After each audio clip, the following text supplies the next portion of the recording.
Ia metraka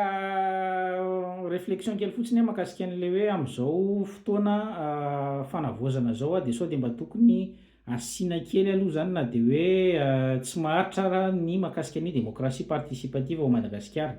Zany hoe omena fitenenana le fitenenana tiako tenenina fandraisana andraikitra mihitsy amin'ny fanapahan-kevitra ny vahoaka malagasy zany hoe manangana plateforme kely ny ao amin'ny fiadidinan'ny repoblika dia ao zany ny olona afaka manao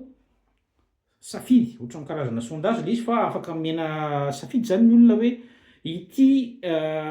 misy fanapahan-kevitra raisina de ao ianao afaka manapa-kevitra hoe ekenao sa tsy ekenao ekenao sa tsy ekenao ekenao de rehefa tsy eken'ny vahoaka le izy a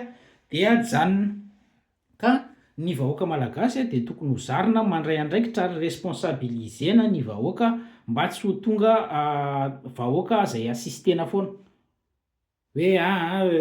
ity de mena an'ity nareo mena an'ity nareo fa responsabilisena izy mba handray andraikitra ary atsapa koa hoe za de olo-pirenena tokoa mandray andraikitra ary tompon'antoka amin'ny